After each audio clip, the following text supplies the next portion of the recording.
Chapter 2.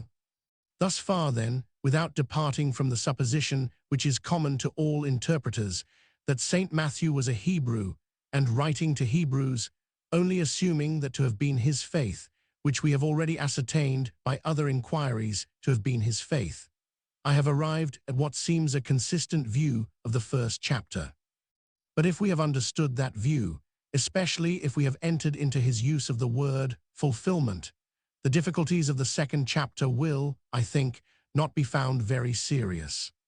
I confess that either upon the ordinary hypothesis that the history is primarily the history of a human person, or upon the notion that St. Matthew was an Ebionite, or upon the hypothesis that several inconsistent narratives have been thrown into one, these difficulties seem to me quite insurmountable. The chapter opens with the story of the visit and adoration of the Magi. This may be taken as one of the strange and supernatural events which attested Jesus of Nazareth to be a great prophet. But it so entirely breaks the order of the narrative. It forms such an isolated story concerning his childhood. It has so little connection with his acts or teaching as a prophet or as the founder of a religion, that I cannot wonder that those who regard him chiefly in these characters should have been eager to throw the narrative aside. If it is thrown aside, whence did it come? Not from an Ebionite surely, for the kingly character of the child, which is here put so prominently forward, was that which Ebionites were least disposed to regard, and so far from delighting to think of him as manifested to the Gentiles, their whole labor was to prove that the new covenant was as strictly limited as the old. Unless the process of compilation can be explained and the piecework detected, it is just as gratuitous, uncritical, unsatisfactory a method of cutting a knot as the resort to a miracle. In fact, it is the deus ex machina, or modern indolence and superstition. But what had St. Matthew to believe in order to make this a consistent narrative? That the God of Abraham did promise that in the seed of Abraham all the nations of the earth should be blessed. That God did promise to raise up a son of David who should rule over the Gentiles.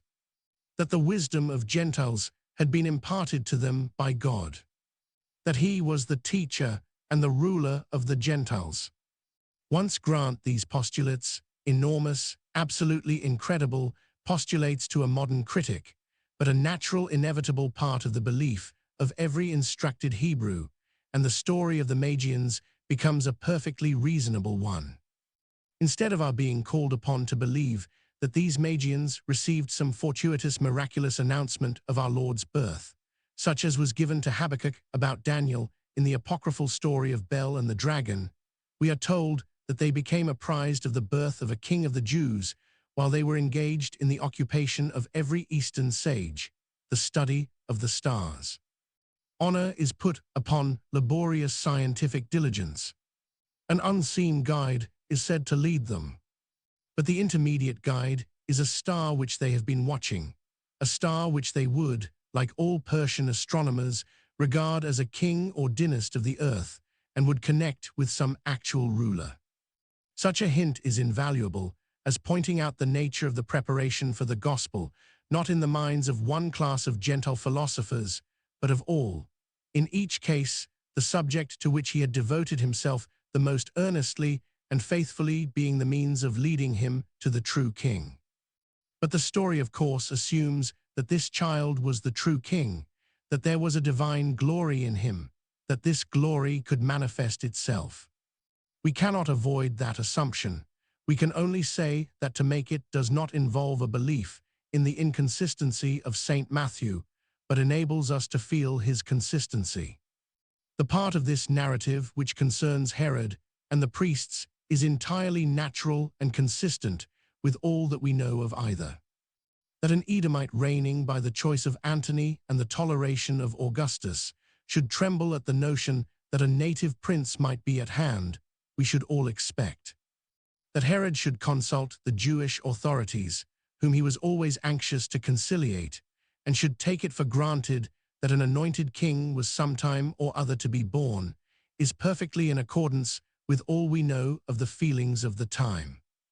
that the priests should fix upon Bethlehem, the city of David, as the birthplace of his descendant, and that they should have quoted Micah in support of their opinion, was equally to be expected. The important point in reference to this last fact is that the evangelists dwell so little upon the birth at Bethlehem, upon which the priests dwelt so exclusively, that they rest our Lord's claims to be received upon evidence wholly distinct from that of connection with the royal village. That the wise men should present gold and frankincense and myrrh to the infant implies of course the previous notion of a divine king, but is in itself consistent and oriental. Then follows the passage, "And when they were departed, behold, an angel of the Lord appeared unto Joseph in a dream, saying, Arise, and take the young child and his mother, and flee into Egypt, and be thou there until I bring thee word. For Herod will seek the young child to destroy him. When he arose, he took the young child and his mother by night, and departed into Egypt, and was there until the death of Herod, that it might be fulfilled which was spoken of the Lord by the prophet, saying, Out of Egypt have I called my son." Every one has, I suppose, been puzzled by this quotation. Is it not a most forced application of the words of Hosea? Can anyone read him and think that any other call than that of the Jews out of Egypt was in the prophet's mind? Is he not evidently alluding to the past rather than the future? I at least cannot have any doubt that he is. The whole context of the prophecy requires that interpretation. But do I therefore admit that St. Matthew was merely playing with the words of a writer whom he believed, whether we do or not, to have been God's prophet? Is he merely catching up a chance frivolous application of a sentence that happened to come at that moment into his memory? I apprehend the case was altogether otherwise. He looked for the fulfillment not merely of those particular words, but of the idea to which those words with their context and with the context of the history were pointing. Why does God call Israel his son? This was the mystery which had to be cleared up. Till it was cleared up, the history of the people, of the deliverances which God had wrought for them, of his continual paternal care and paternal chastisements, was not fulfilled. If St. Matthew regarded Jesus as the Son of God, he believed that in him this history was fulfilled. The actual relation of him who had taken the seed of Abraham to God brought out that relation of the children of Abraham to God which his acts implied, but which had not yet been made manifest. But how was it to be signified to the Israelite that this was his king, that this was he in whom God had looked upon the people amidst all their murmurings and transgressions, as his own holy family? The evangelists held that all the acts of our Lord's life were significant, that it was not by chance that he went to Egypt instead of to any other place, not by chance that he was recalled thence. All was a part of the divine purpose and order. Thus the life of the people was connected with the life of their king. Thus Hosea's language respecting the one was interpreted by that which befell the other. Such a mode of considering the subject would be surely natural if St. Matthew had that object in view which I have supposed him to have. I do not pretend to consider it natural or intelligible if he had any other. Then follows the murder of the infants at Bethlehem, an event which in itself requires no explanation. It is perfectly consistent with all we know of Herod's character that he should take that course if he had any dread himself, or if he supposed any other persons to have a hope that an heir of the house of David was born who might supplant him. The strangeness is again in the supposed fulfillment of the words of the prophet, "In Ramah was a voice heard," etc. Upon any other principle of explanation than the one I have just adopted, Jeremiah's words must be as much distorted from their natural force as Hosea's. The mother of the Jewish race is evidently weeping there over her children who are about to be taken captive into Babylon. She will not be comforted because they are nowhere to be found in the country of Jacob and Joseph. She is told to refrain from weeping, for her children shall come again out of the captivity. The nation will live, though so many of its inhabitants were to perish. Where are we to look for the fulfillment of the prophet's sorrow and the prophet's hope? Here is the king and deliverer, says the evangelist, the brother, the Joseph of the family, who is to become its head, who is to preserve its life. These events of his childhood, the deaths which accompany it, his own deliverance, connect him with the history of his land, not only with its past, but with its future history, not only with the captivity which had been, but the captivity which was to be. The deaths of these children called forth the tears of a few Jewish mothers. Many more Jewish mothers would weep over the loss of their children before that generation was over. Rachel would weep over the apparent extinction of her whole family, and yet, as the head of it had been saved, blessings and a higher deliverance would come out of the ruin. Such a view of the text as this, of course, presumes a belief in the organic life of the nation, in a vital connection between all the different portions of its history.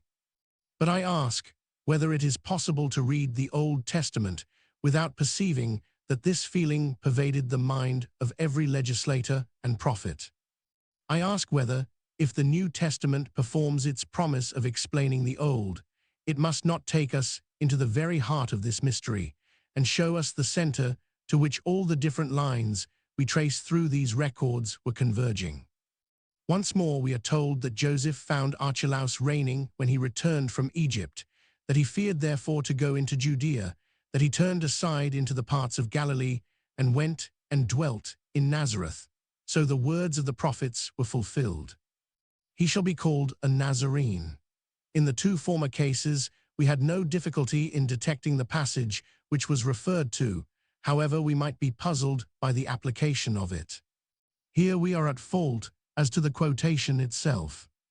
It was spoken by the prophets, says St. Matthew. We are not therefore to expect that we shall find the words in any particular prophet. The evangelist must refer to some general meaning which he traces through all of them, and which this sentence, whether it exists in that form or not, aptly embodies. Looking at the actual reputation of Nazareth, as it is indicated so many times in the evangelists, looking at the argument from his dwelling in Galilee, which was so decisive with the Jews against his title to be accounted a king, looking at all that was intimated by the word Nazarene, when it was bestowed upon the disciples, I cannot but suppose that the simplest interpretation of the words is the most accurate. That the evangelist thinks of all such passages in the prophets as indicate that the coming king and prophet should be like past kings and prophets, like the nation itself of which he was the head, despised and rejected, none seeing his comeliness, none being able to declare his generation. In this way, the passage is in keeping with all that precede and follow it, and explains, better than almost any other, what St. Matthew understood by the accomplishment of prophecy.